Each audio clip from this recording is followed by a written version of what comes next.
시작하겠습니다. 마태복음 13장 33절입니다. 또 비유로 말씀하시되 천국은 마치 여자가 가루 소말 속에 갖다 넣어 전부 부풀리게 한 누룩과 같으니라. 아멘. 이 천국 비유를 통해서 우리는 그 천국에 대해서 되게 막연하게 생각을 하는데, 그러니까 우리가 천국 그러면 어떤 생각을 보통 이렇게 하게 되죠? 천국 그러면 우리가 항상 어떻게 생각을 하냐면 죽어서 가는 천국을 생각하잖아요. 그러니까 예수님께서 이 천국 비유를 이렇게 말씀하셔도 나하고 그러니까 나한테 크게 와닿지가 않는 이유가 뭐냐면, 지금 여기에서 내 안에서 이루어지는 천국을 우리가 생각하지 않고 어떤 천국을 생각하기 때문에 그러냐면 죽어서 가는 천국을 생각하기 때문에 그래요. 근데 예수님의 천국 비유는 뭐냐면 우리 안에서 이루어지는 지금 천국을 말씀하신단 말이에요. 그런데 이 천국의 시작과 끝이 어떤 것인지를 잘 생각을 해보셔야 돼요. 예수를 통해서 우리가 무엇이 시작되는 거냐면 천국이 시작되는 거예요. 그리고 천국의 완성은 누구를 통해서 천국이 완성이 되는 걸까요? 그리스도를 통해서 천국이 완성이 되죠. 그래서 예수 그리스도가 천국의 시작과 끝이에요. 그렇죠? 그래서 예수 그리스도를 뭐라고 하죠? 알파와 오메가라고 이야기를 하잖아요. 알파는 시작, 오메가는 마지막 끝. 왜 예수 그리스도가 천국의 시작이고 끝일까요? 왜 그렇죠? 한 번도 그런 거에 대해서 이렇게 진지하게 생각 안 해보셨죠? 예수 그리스도가 왜 천국의 시작과 끝을 이야기하는 거냐면, 예수 그리스도의 십자가의 죽음을 통해서, 다시 말해서 십자가의 죽음이라고 하는 것은 뭐냐면 우리의 의식이 깨어지는 죽음을 이야기하잖아요. 율법 가운데 있던 우리의 의식이 깨어지는 거예요. 그래서 내 안에 예수 그리스도의 생명이 심겨지는 것, 그래야만이 그게 천국의 시작이 되잖아요. 그렇죠? 그러니까 예수 그리스도의 예수의 십자가의 죽음이 아니면 천국은 시작될 수 없다니까요. 예수의 십자가의 죽음이 나의 죽음이 되는 순간, 나의 의식이 깨어지는 순간, 성경은 그것을 회개라고 이야기를 하죠. 그렇게 되어지는 순간 내 안에 예수 그리스도의 생명이, 그 예수의 생명이 내 안에 심겨지게 되잖아요. 그것을 다른 말로 빛을 간직했다고 이야기를 하고, 또 다른 말로 내 안에 불을 간직했다라고 이야기를 하죠. 왜냐하면 불은 하나님의 임재의 상징이기 때문에 그래요. 그리고 그렇게 천국이 우리 안에서 시작이 되어지고, 천국이 어떻게 완성이 돼요? 그리스도가 나의 머리됨으로. 그러니까 예수를 통해서 예수의 십자가의 죽음이 나의 의식을 깨버렸다 그러면 그리스도라고 하는 것은 뭐예요? 그리스도라고 하는 것은 뭐냐면 그리스도가 나의 머리가 되었다라는 거예요. 그러니까 내 의식을 누가 지금 점령하고 있다라는 거예요.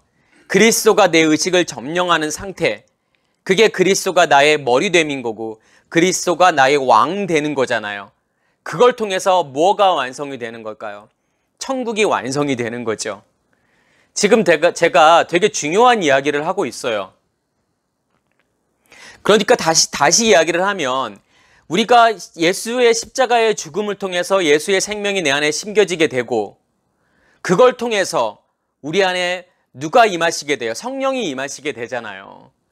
그것을 다른 말로 말하면 내 안에서 뭐가 만들어졌다고 하는 거냐면 하늘이 만들어졌다라고 이야기하는 거고, 다시 말해서 내 안에 언약궤가 만들어졌다라고 이야기를 하죠. 그걸 통해서 내가 누구와 연결이 되었다라는 거예요. 그리스도와 연결이 되었다라는 거잖아요. 그리스도와 같이 묶여지는 거예요. 그걸 통해서요. 그리고 난 다음에 그리스도가 나의 머리가 되는 것, 그게 천국의 완성이라니까요.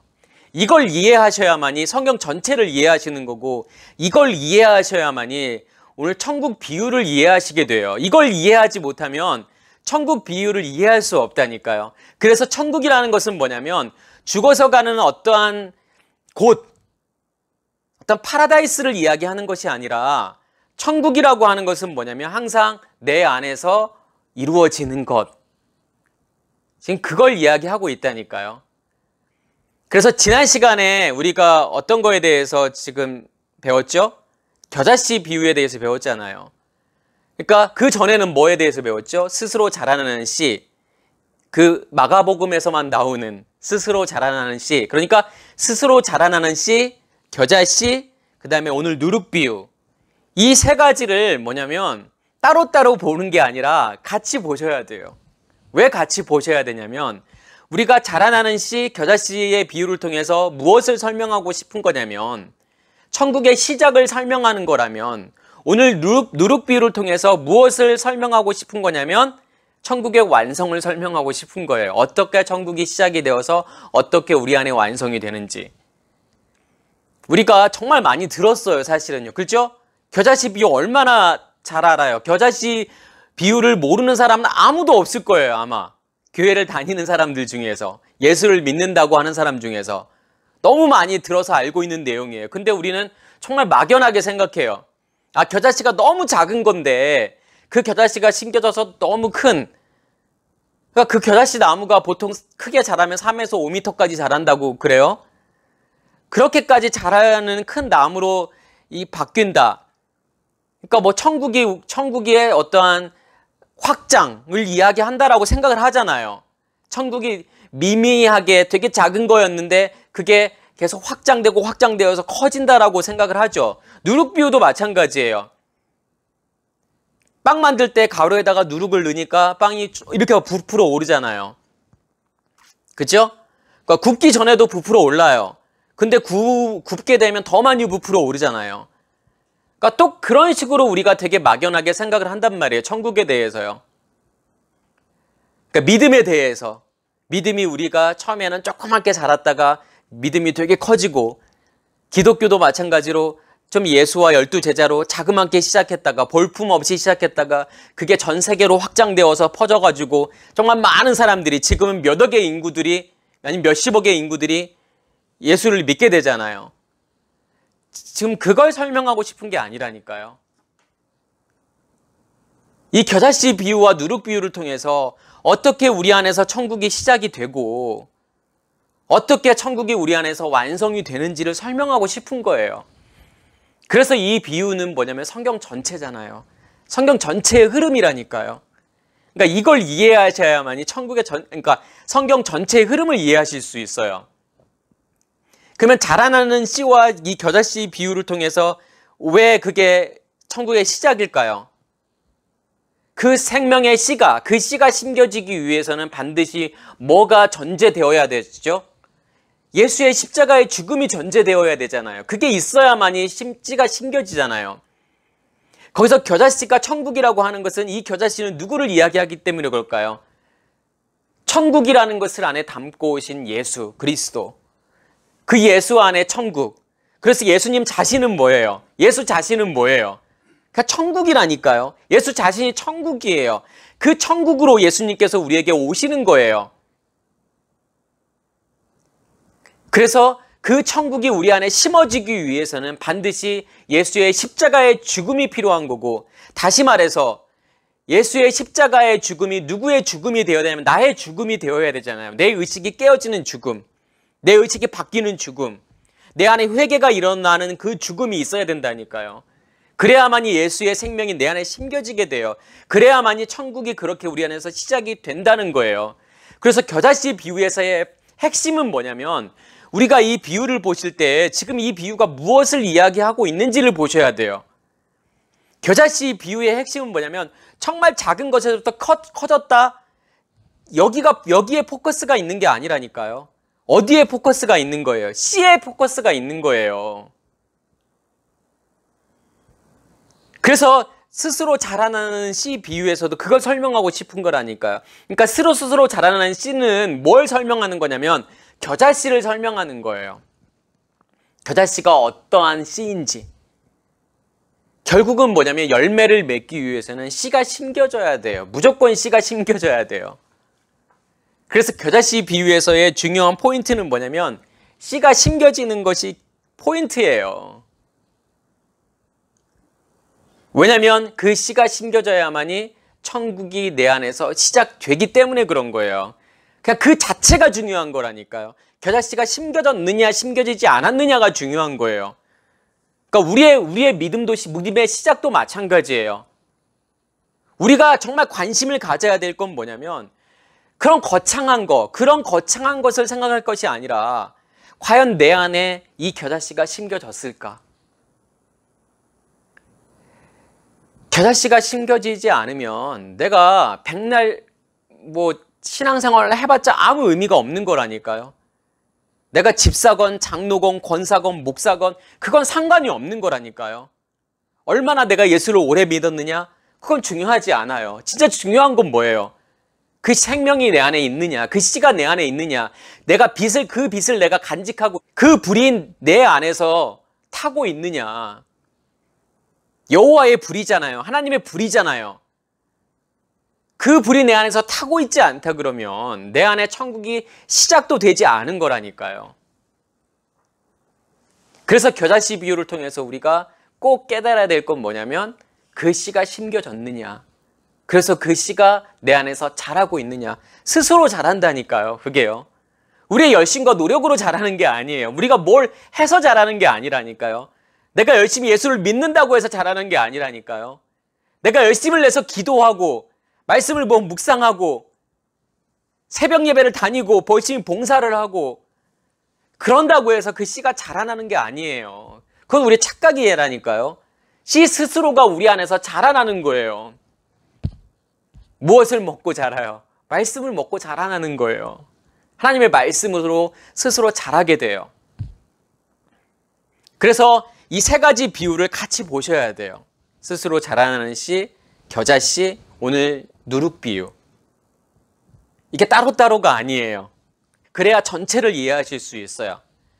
지금 오늘 말씀에서 이 누룩 비유에서 지금 예수님께서 뭐라고 말씀하시냐면 천국은 마치 뭐와 같다고 말씀하시죠? 누룩과 같다라고 말씀을 하시잖아요. 그죠?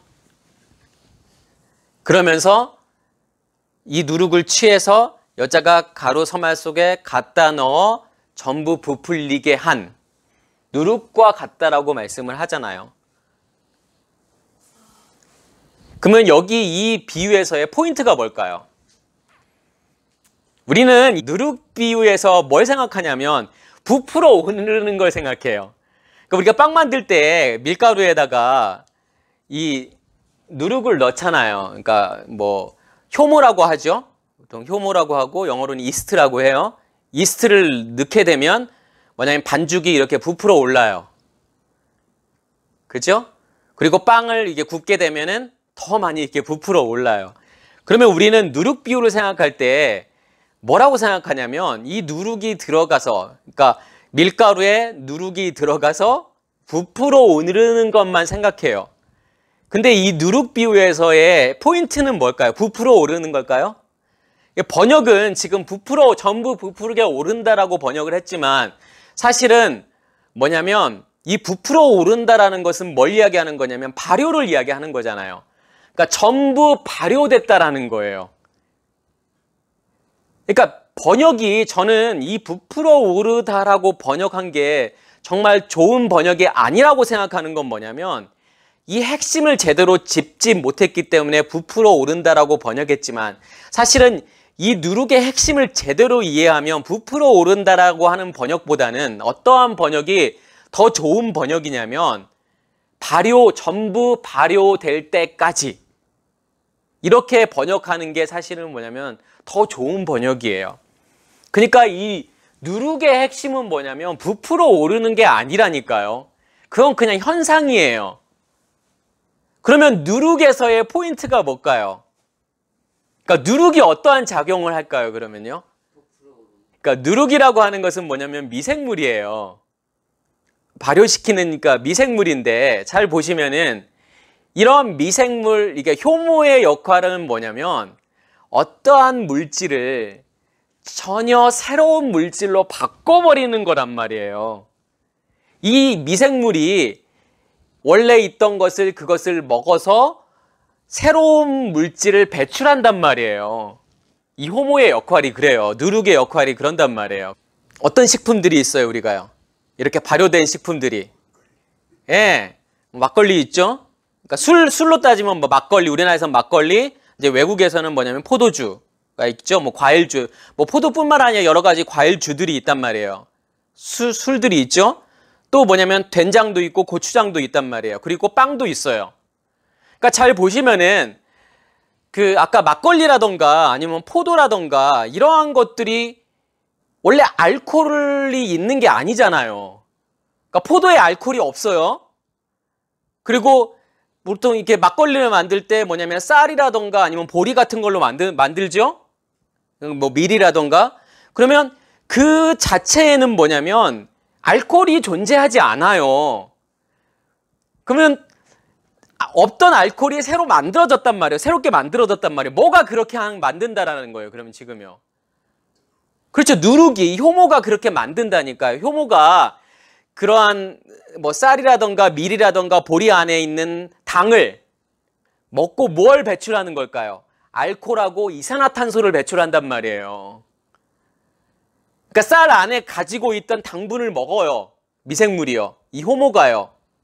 그래서 알코올과 뭐냐면 이산화탄소를 배출해요. 그래서 그러니까 이산화탄소는 이렇게 빠지고, 예를 들어 포도주 같은 경우는 이산화탄소는 날아가 버리고 뭐가 남냐면 알코올만 남잖아요. 그러니까 포도가 알코올이 되어버리는 거예요. 전혀 새로운 물질이 만들어지는 거잖아요. 그렇죠? 완전히 새로운 물질로 바뀌어버리는 거예요. 막걸리도 마찬가지예요. 막걸리 그 쌀 안에 있는 당분을 누룩이, 효모가 그것을 먹고서 뭘 배출해요? 알코올을 배출하잖아요. 빵도 마찬가지예요. 빵도 뭘로 만들어요? 뭐 밀가루나 뭐 쌀가루도 만들 수 있고 보리가루나 여러 가지 곡물 가루들로 만들잖아요. 그러면 그게 거기에 효모가 딱 들어가는 순간 효모가 어떠한 작용을 하냐면 그 쌀이나 밀 안에 있는 당분을 먹고서 뭘 배출해요? 똑같아요. 똑같이 알코올과 이산화탄소를 배출한단 말이에요. 그러면 우리가 이 쌀 가루에다가 이 효모를 넣게 되면 이 반죽이 이렇게 부풀어 오르잖아요. 보통 한 2배 정도 부풀어 올라요. 왜 부풀어 오를까요? 어떠한 작용 때문에 그러냐면 이산화탄소가 빠지면서 그걸 부풀게 오르게 만든단 말이에요. 그리고 빵을 구우면서 그 안에 있던 알코올도 날아가 버리죠. 그리고 더 그 안에 있는 이산화탄소가 모두 다 이제 밖으로 빠지면서 빵이 이렇게 부풀어 오른단 말이에요. 그런데 지금 우리는 빵이 이렇게 부풀어 오르는 현상에 집중하고 있단 말이에요. 근데 그 부풀어 오르는 것에 집중하면 안 되고 무엇에 집중을 해야 되냐면 이 누룩 비유에서는 누룩이라고 하는 것이, 이 효모라고 하는 것이 뭐냐면 전혀 새로운 물질로 만들어 버리는 거예요. 이 가루를, 그렇죠? 곡식 가루를, 밀가루를 무엇으로 만드는 거냐면 빵이라는 것으로 새로운 어떤 것을 만들어 버리잖아요. 그렇죠? 이 포도라는 것에 효모가 들어가는 순간 뭐냐면 포도주 알코올로 만들어 버리잖아요. 그러니까 우리가 이 누룩의 역할을 거기에 집중하셔야 돼요. 성경에 보면은 하나님께서 누룩이 들어가 있는 빵을 먹지 말라고 한단 말이에요. 누룩이 들어가 있는 빵을 우리는 뭐라고 하죠? 유교병이라고 하잖아요. 그리고 누룩이 들어가 있지 않은 빵을 무교병이라고 하죠. 그래서 6월절 날에, 무교절에 뭐냐면 절대로 누룩이 들어가 있는 빵을 먹으면 안 돼요. 왜 하나님께서는 누룩이 들어가 있는 빵을 먹지 말라고 했을까요? 이 유교병을요. 유교병은 누가 먹을 수 있냐면 제사장은 먹을 수 있어요. 그리고 유교병은 화목 제물로 드릴 때 드려져요. 그리고 또 7절기 배우셨잖아요. 거기서 어떤 절기 때 이게 누룩 넣은 빵을 드리게 되죠? 제물로요? 77절 때. 77절 때에는 이 뭐냐면 이 누룩이 들어가 있는 빵을 드리게 돼요. 왜 하나님께서 이 누룩이 들어가 있는 유교병을 먹지 말라고 했을까요? 사람들이 어디에 집중하는 거냐면 그것에 부풀어 오르는 것, 또 그것의 맛과 향에 취하면 안 된다는 것을 보여주기 위해서 하나님께서 유교병을 먹지 말라는 거예요. 보세요. 우리도 포커스를 거기다 맞추잖아요. 이 누룩하면은 뭐냐면 그걸 생각하게 돼요. 부풀어 오른다? 이 부풀어 오르면서 어떤 독특한 새로운 맛과 향이 난단 말이에요. 그래서 어떠한 효모를 넣느냐, 이 반죽에다가 어떠한 효모를 넣느냐에 따라서, 어떤 누룩을 넣느냐에 따라서 여러 가지 맛과 향이 달라져요. 그러니까 우리가 빵의 맛과 향이 정말 많이 달라지잖아요. 그 이유는 뭐냐면 그 효모에 여러 가지 효모를 이렇게 사용하기 때문에 그런 거예요. 그러니까 포도주도 마찬가지란 말이에요. 포도주도 어떠한 그 효모를 사용하느냐에 따라서 포도주의 맛과 향이 달라져요. 품종에 따라서 달라지는 것도 있지만 발효되는 과정 속에서 달라지는 것도 있더라고요. 그러니까 우리가 뭐에 집중하느냐, 보여지는 것에 집중하게 돼요. 그러니까 말씀도 마찬가지예요. 지금 유교병과 무교병, 이것이 의미하는 것은 뭐냐면 말씀을 이야기하는 거라니까요. 말씀에 우리는 뭐냐면 그 껍질, 표피적인 것에 우리가 처음에 말씀을 딱 들었을 때, 봤을 때 거기에 우리가 집중할 수밖에 없다니까요. 그것을 보잖아요. 그래서 그것을 보고 예수를 믿게 되잖아요. 그렇죠? 말씀을 표면적으로, 표피적으로 본다라고 하는 것은 뭘 이야기하는 거냐면 말씀을 우리가 뭐로 보고 있다라는 거예요. 율법으로 보고 있다라는 거예요. 말씀을 율법으로 보고 있다라는 건 뭐냐면 그 말씀을 우리가 있는 그대로, 보여지는 그대로 실천하려고 한다라는 거예요. 그래서 열심히 나누잖아요. 이거 해야 될 거, 하지 말아야 될 거, 이거 하면 복 받고, 하지 말라는 걸 하게 되면 저주를 받고. 그 말은 무슨 말이냐면 하나님의 말씀을 우리가 무엇으로 바꿔버리는 거냐면 복음을 도덕 윤리로 바꿔버려요. 우리가 삶을 살아가는 방식으로 바꿔버려요. 그걸요. 그걸 성경은 뭐냐면 율법이라고 이야기를 하잖아요. 그 껍질 안에 있는, 보여지는 거 안에 있는 진짜를 보셔야 된다니까요. 그게 복음이라니까요. 껍질만 보게 되면 복음이 안 보여요. 그 껍질을 깨고 안에 들어가 보면 복음이 보인다니까요. 오늘 말씀도 마찬가지예요. 껍질만 보면 실천하게 되어 있어요. 실천해서 내가 뭔가를 내 열심과 노력으로 뭔가를 이뤄보려고 하는 것이 그게 사람의 뭐냐면 죄라니까요. 그게 사람의 죄성이에요. 그게요. 근데 하나님께서는 계속 말씀하시는 게 뭐냐면 그건 너의 열심과 노력으로 할 수 있는 게 아니야. 나의 열심으로 할 거야. 나의 열심으로 그걸 전부 다 이루어낼 거야 라고 하는 것이 복음이라니까요. 부풀어 있는 빵, 그리고 맛있는 냄새와 향, 여기에 취해버리면 진짜를 보지 못하게 돼요. 진짜는 뭐냐면 새롭게 되어졌다는 거예요. 이 효모를 통해서, 이 누룩이라는 걸 통해서 뭔가 다른 것으로 완전히 바꿔버리는 거예요. 하나님께서요. 그러면 이 누룩이라고 하는 것이 뭘 이야기하는 걸까요? 이게 그래서 그리스도를 이야기하는 거라니까요. 내가 그리스도와 같이 묶여지고 같이 연결이 되었다라고 하는 것은 그리스도로부터 나오는 그 말씀이 나를 어떻게 해버리겠다라는 거예요. 나를 전혀 새로운 존재로 바꿔버리겠다라는 거예요. 그게 복음이라니까요.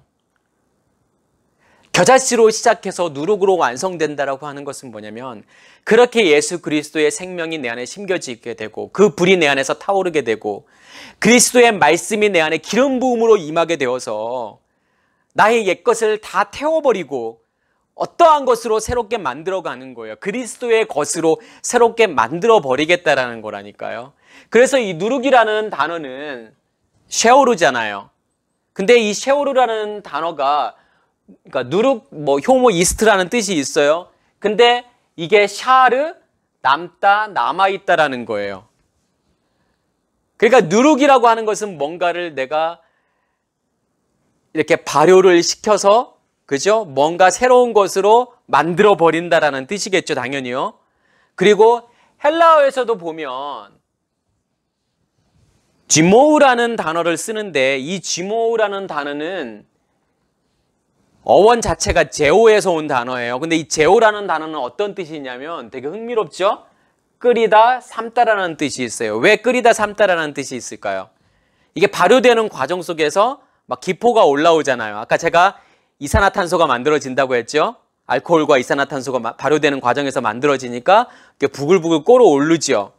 그리고 우리가 반죽에서도 효모를 넣는 순간 뭐 막 구멍이 생긴단 말이에요. 기포가 나오잖아요. 거기서도요. 그러면서 이게 열심을 내다라는 뜻으로도 쓰인단 말이에요. 누구의 열심이냐의 문제예요. 누룩이라는 것은요.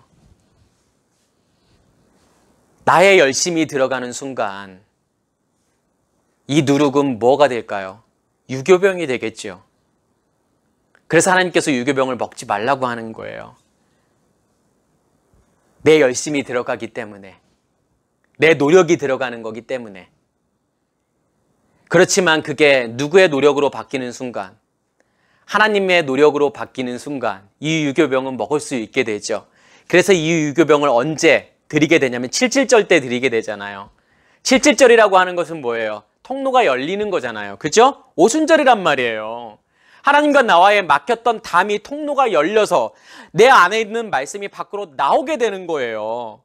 그래서 이 77절 때에는 뭐냐면 유교병을 드릴 수 있는 거예요. 누룩 들어가 있는 유교병을 하나님께 제물로 드릴 수 있는 거라니까요. 유교병을 먹을 수 있는 거예요. 그때 먹을 수 있는 거예요. 그렇게 되면 유교병이 뭐냐면 무교병이 되는 거고, 무교병이 유교병 사실은 같은 거예요. 이 말씀을 보세요. 우리가 이 말씀을 율법과 복음으로 나누지만 사실은 이 말씀은 뭐예요? 내가 그 껍질 안에 있는 진짜를 보게 되는 순간, 그 복음이 내 안에서 이루어지게 되는 순간, 이 말씀은 뭐예요? 전부 다 복음이라니까요. 이 토라는 뭐냐면 복음이에요, 사실은요. 그러면 그때부터는 경계가 없어져요. 무교병과 유교병이라는 경계가 없어져요. 왜냐하면 같은 거니까요.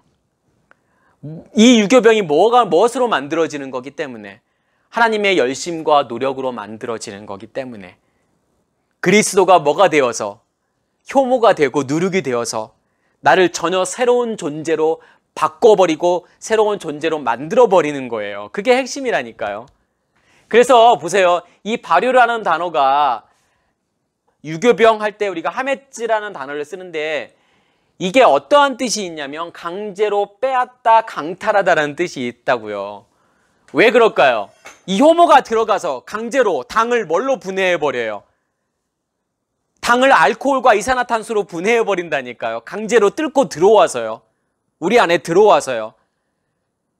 마치 그리스도가 그러한 존재라는 거예요. 내가 그리스도와 연결이 되는 순간, 내 안에 언약궤가 만들어지고 내 안에 성령이 임하게 되는 순간, 내가 그리스도와 연결이 되는 순간, 그분께서 내 안에 강제로 뚫고 들어와서 나를 전혀 새로운 물질로 바꿔버린다니까요. 마치 효모가 당을 알코올과 이산화탄소로 분해하는 것처럼 먹고 분해해버린다니까요. 그게 어떤 결과물이라니까요. 그렇게 만들어가는 것처럼 그리스도가 내 안에 뚫고 들어와서 나를 강제로 그렇게 바꿔버린다라는 거예요. 그래서 이 하메츠라는 단어가 어원 자체가 맛이 나다, 시큼하다, 난폭하게 행하다, 고통스럽다라는 뜻이 있다니까요. 그냥 강제로 와서 내 나라를 그렇게 만들어버리니까요. 그런데 그렇게 만들어지는 과정 속에서 내가 어떨까요? 괴롭고 고통스럽잖아요. 왜요? 내 상태가 드러나기 때문에, 나의 죄가 드러나기 때문에 고통스러운 거예요. 새로운 물질로 바꿔지는 과정이 고통스러운 거예요. 그렇죠? 나를 전혀 새로운 존재로 만들어버리는 그 과정이, 그게 힘든 과정이라니까요. 마치 이스라엘 백성이 40년 광야 생활과 같은 거라니까요. 그곳에서 이스라엘 백성을 하나님께서 전혀 새로운 존재로 만들어버리잖아요. 1세대는 죽고 2세대. 1세대가 죽었다라는 것은 뭐냐면 전에 가지고 있던 나라는 존재가 죽었다라는 거잖아요. 그리고 새로운 존재, 2세대는 뭐냐면 전혀 새로운 존재가 되어서, 이 2세대는 뭐냐면 광야에서 태어난 사람들이에요. 광야에서 만들어진 사람들이에요. 그렇게 만들어진 사람들이 요단을 건너서 가나안 땅에 들어가서 기업을 받게 되잖아요. 그렇죠? 그렇게 새로운 존재로 만들어지지 않으면 절대로 갈 수 없는 곳이 가나안이라는 곳이에요. 절대로 요단이라는 것을 건널 수가 없다니까요. 그렇게 새로운 존재로 바뀌어야만이 요단을 건너서 가나안 땅으로 들어가서 거기에서 기업을 받게 되는 거예요. 그게요. 그러한 과정이 고통의 과정들이에요. 그래서 이러한 고통의 과정들을 뭐라고 설명을 할까요? 전에 겨자씨가 내 안에 심겨지게 되고 겨자씨가 자라서 그늘이 만들어지고 큰 나무가 되고 거기에 새들이 와서 깃들게 되고 새들이 와서 살고 거주하게 되잖아요. 이러한 과정들을 통해서 하나님께서 뭘 드러내시는 거냐면 나의 상태를 드러내시는 거잖아요. 그것을 성경은 뭐라고 이야기를 하는 거냐면 가루 서말이라고 이야기를 하죠. 성경에서 가루라고 하는 것은 어떤 의미가 있냐면 케마흐, 이 케마흐라는 이 단어는 그러니까 가루잖아요. 근데 가루는 어떤 의미가 있을까요? 성경에서 정말 잘게 부스러져 있는 내 마음을 이야기하겠죠. 갈기갈기 부서지고 찢겨 있는 그러한 우리의 마음 상태를 지금 무엇으로 표현하는 거냐면 가루 서말로 표현을 하는 거예요. 근데 이게 말이라고 하니까 우리나라 말로 한 말, 두 말, 지금 이런 개념으로 생각을 하지만 이 단어는 스아라는 단어예요. 세아라고도 이렇게 번역이 되고 스아라고도 이렇게 번역이 되잖아요. 근데 그것은 단위를 이야기하는 거예요. 곡물을 재는 단위. 그러면 이 스아가 새 스아가 만들어지면 그것을 뭐라고 이야기를 할까요? 새 스아를 에바라고 이야기를 해요. 그러면 그 에바가 10개가 모아지면 그것을 호멜이라고 이야기를 하죠. 호메르라고 이야기를 해요. 그러니까 성경에서의 이런 스아, 에바, 호메르 이러한 단어들은 뭐냐면 우리가 단순하게 곡물을 재는 단위다라고 생각을 하지만 그게 다 단어의 의미들이 다 있단 말이에요. 그렇죠? 그래서 새 스아가 새 말이라고 번역된 이 새 스아가 뭐가 되는 거냐면 에바가 되는 거예요. 한 에바예요, 그게요. 그래서 에바가 또 10개가 모아지게 되면 호메르가 되는 거고. 그래서 이 세아라고 하는 것은 뭐예요? 언약의 기둥이 만들어지고 아버지의 마음이 내 안에 간직이 되어졌을 때 이것을 지금 세아라고 이야기를 하죠. 무엇으로? 샬롯이 세 번째 것으로. 그러니까 이걸 잘 보시면은 뭘 설명하고 싶은 거냐면 지금 첫째 날부터 둘째 날, 셋째 날까지를 지금 셋째 날, 넷째 날까지를 지금 설명하는 거예요. 어떻게 내 안에 셋째 날이 만들어지고 그것을 통해서 넷째 날이 만들어졌다라고 하는 것은 뭐냐면 기둥이 열렸다라는 거예요. 십자가가 내 안에 세워지는 거고 그 언약의 기둥이 내 안에 세워졌기 때문에 막혔던 통로가 열리고 그 기둥이 내 안에서 세워졌기 때문에 뭐가 나오는 거냐면 우리 안에서 말씀이 지금 나오는 거잖아요. 아버지의 마음으로 내 안에 간직되어져 있는 거잖아요. 지금 그것이 이야기하는 것이 뭐냐면 세아라니까요. 그래서 이 세아가 스가랴서에 나온단 말이에요. 그죠? 스가랴에 보면은 8가지 비유들이 나와요. 그 중에서 뭐냐면 에바 비유가 나오잖아요. 스가랴에 보면. 그죠? 그러니까 에바 안에 갇혀져 있는 여자 비유가 나온단 말이에요. 근데 거기에서의 그 비유를 이해하기 위해서는 뭐냐면 뭘 알아야 되는 거냐면 이 에바가 무슨 뜻인지를 알아야 된다니까요. 이 스아라는 단어와 에바와 이 호메르가 무슨 뜻인지를 이해해야만이 스가랴에서 나오는 거기에서 에바 비유를 이해하게 돼요. 그래서 에바 비유는 단순하게 어떠한 곡물을 재는 어떤 단위라던가 아니면 곡물을 재는 어떠한 무슨 그릇이라던가 이것을 설명하고 싶은 것이 아니라니까요. 제가 여기서 그걸 설명하려고 하는 게 아니니까 일단은요. 그래서 우리는 이러한 가루 서말이라는 것은 결론적으로 어떠한 걸 이야기하는 거냐면 우리 안에 뭐가 준비가 되어 있느냐를 지금 이야기하는 거예요. 첫째 날, 둘째 날, 셋째 날, 넷째 날이라는 걸 통해서 그리고 다섯째 날까지를 통해서 뭐가 준비가 되는 거냐면 우리 안에 이 가루가 준비가 되는 거예요. 이 가루는 누가 지금 준비한 가루일까요? 여자가 준비한 가루잖아요. 여섯째 날에 어떠한 일들이 일어나죠? 여자와 남자를 하나님께서 만드시고 이 여자와 남자를 하나님께서 뭐라고 말씀하시냐면 사람이라고 이야기를 하죠. 아담이라고 이야기를 한단 말이에요. 오늘 이 비유를 이해하시면 지금 이거하고 똑같은 거예요. 여자 그러면 뭐예요? 가루 서말로 준비된, 가루로 준비되어져 있는 여자.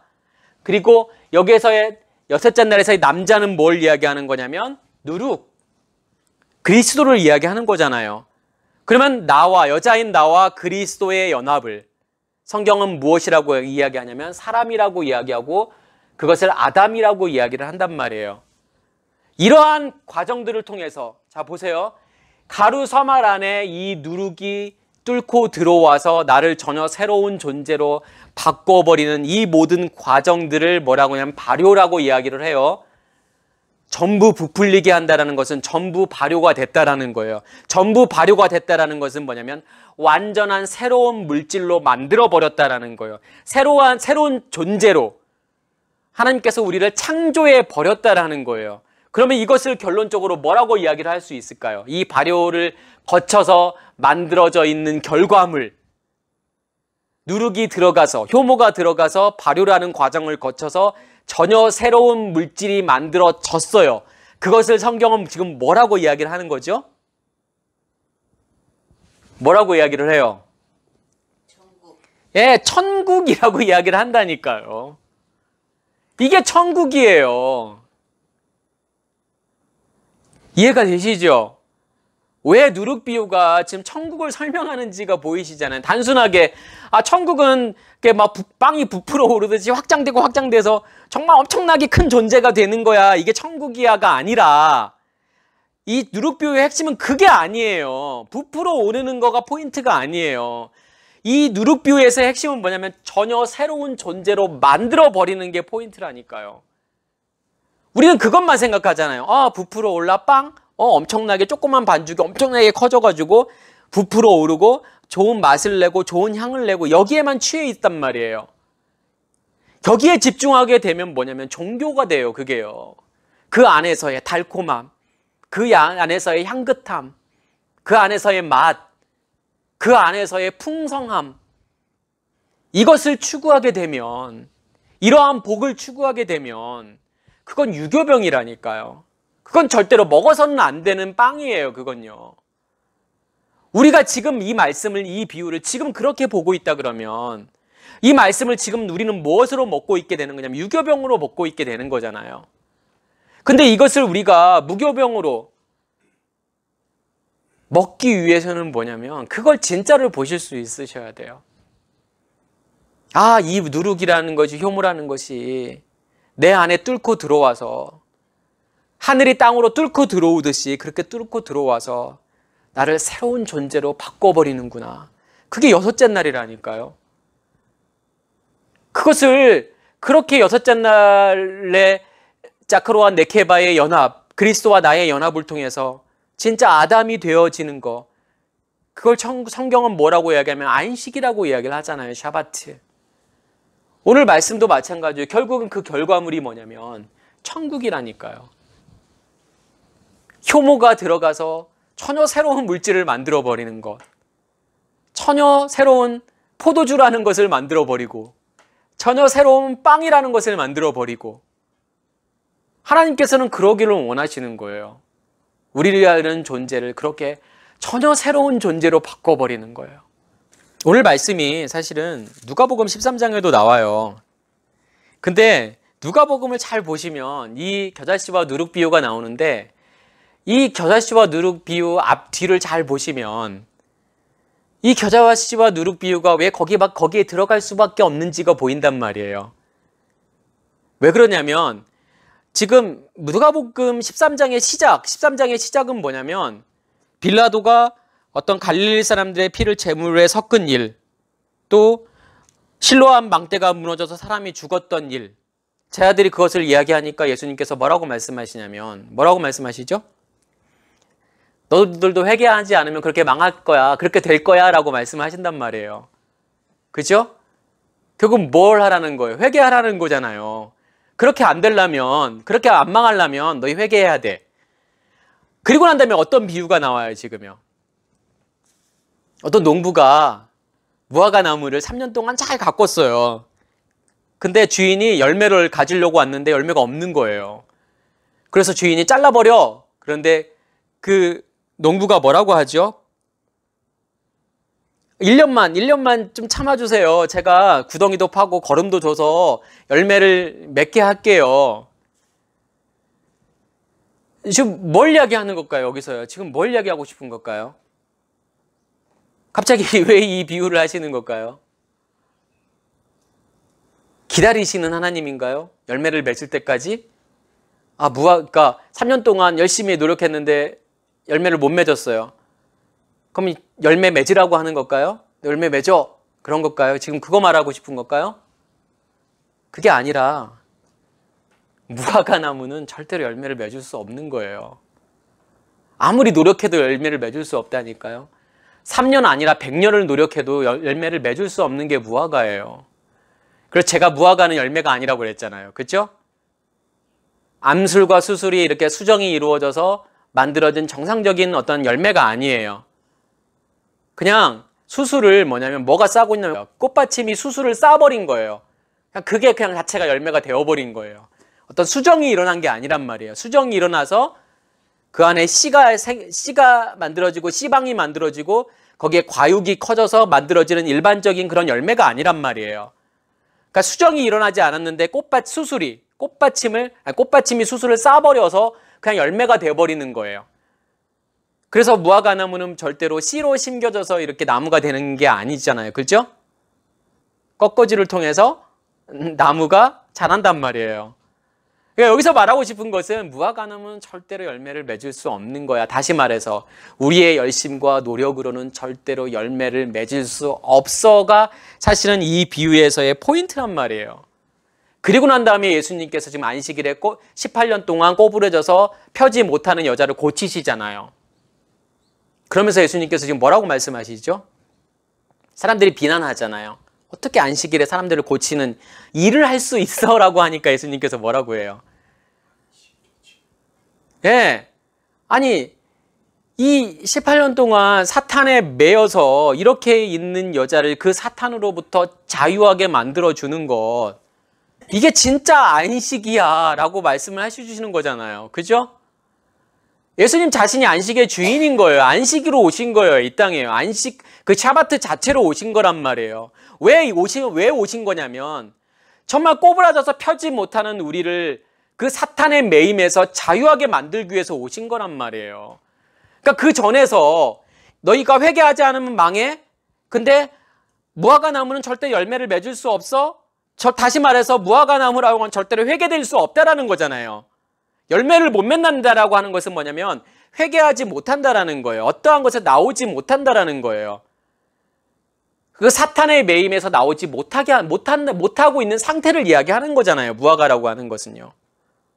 그러면 그것을 누가 자유하게 만들어주겠다라는 거예요. 예수께서 이 땅에 안식으로 오셔서 샤바트로 오셔서 안식의 주인으로 오셔서 천국으로 오셔서 사탄에 매여있는 그 여자를 자유하게 만들어주겠다라는 거예요. 자유하게 만들어주겠다라는 것은 뭐냐면 회개가 일어나게 만들어주겠다라는 거잖아요. 내 열심과 노력으로는 절대로 이 무화과 나무는 절대로 열매를 맺을 수가 없어요. 3년 아니라 100년을 노력해도 안 된단 말이에요. 근데 그걸 가능하게 하는 것은 누가? 그 예수라는 존재가, 그 샤바트로 오신, 그 안식으로 오신 예수라는 존재가 그 여자를 자유하게 만들 거라는 거예요. 그러면서 지금 그 다음에 이 겨자씨와 누룩 비유가 나오는 거예요. 누가복음에서는요. 결국은 그 여자를 자유하게 만들어서, 사탄에 놓여 있는 것을 자유하게 만들어서 결국은 겨자씨와 누룩 비유, 결국은 천국을 완성한다는 거죠. 예수 그리스도를 통해서. 그 안에 예수의 씨가 심겨지고 그리스도를 통해서 결국은 천국이 내 안에서 만들어진다라는 거잖아요. 그래서 이 겨자씨와 누룩 비유 다음에 좁은 문 비유가 나온단 말이에요. 예수님께서 뭐라고 말씀하시냐면 좁은 문으로 들어가기를 힘쓰라는 거예요. 천국은 뭐냐면 좁은 문이라는 거. 왜 좁은 문이 될 수밖에 없을까요? 그 예수님께서 말씀하시잖아요. 너희에게 이르노니 들어가기를 구하여도 못하는 자가 많으니라. 내가 원한다고 되는 게 아니라니까요. 내가 열심과 노력을 낸다고 해서 천국에 들어갈 수 있는 게 아니라는 거예요. 그게요. 어떻게 가능한 거예요. 그게요. 천국으로 오신 예수가 나를 자유하게 했을 때, 내 안에 그 천국을 만들고 천국을 완성했을 때, 이게 뭐냐면 천국이기 때문에, 천국이 그렇게 완성이 되는 거기 때문에 이건 좁은 문이라는 거예요. 내가 원하고 내가 열심을 내고 노력을 한다고 해서 천국이 이루어지는 게 아니란 말이에요. 내가 열심을 낸다고 해서 무화과 나무가 열매가 되는 게 아니라니까요. 그게 열매를 맺을 수 있는 게 아니라니까요. 전혀 불가능한 거. 절대로 무화과는 열매를 맺을 수 없어요. 우리가 흔히 말하는 씨 가진 열매를 말하는 거예요. 그 씨 가진 열매를 맺을 수 없는 게 무화과인데 누가 가능하게 하겠다라는 거예요. 그걸요. 예수가 안식으로 이 땅에 오셔서, 천국으로 오셔서 그거 불가능한 그것을 가능하게 만든 거예요. 전혀 열매를 맺을 수 없는, 씨 가진 열매를 맺을 수 없는 무화과를 씨 가진 열매 맺는 나무로 만들어 버리시는 게 예수의 이 땅에 오신 이유잖아요. 그죠? 그게 예수 그리스도라니까요. 그게요. 그 천국을 완성하기 위해서, 불가능한 것을 가능한 것으로 만들기 위해서, 없던 것을 있게 존재하게 만들기 위해서 오신 거예요. 이해가 되시잖아요. 그렇죠? 오늘 누룩 비유를 통해서. 그러니까 우리가 잊지 말아야 될 거, 겨자씨와 누룩, 결국은 뭘 이야기하는 거다? 예수와 그리스도. 그 예수와 그리스도를 통해서 우리 안에서 뭘 완성하기를 원하신다? 천국. 누가? 효모가, 그리스도가 그렇게 나를 전혀 새로운 물질로 바꿔버리시는 거예요. 그러면 그 이전의 존재는 다 사라지고 없어지고 이제 어떠한 존재로 살아가기는 새로운 존재로 살아가는 거예요. 그것을 성경은 무엇이라고 이야기하냐면 천국이라고 이야기하죠. 하늘나라라고 이야기를 하고 또 하나님의 나라라고 이야기를 한단 말이에요. 너무 중요한 말씀이고 너무 중요한 비유죠. 이것을 이해하면 전체를 이해할 수 있다고요. 오늘은 여기에서 마치겠습니다.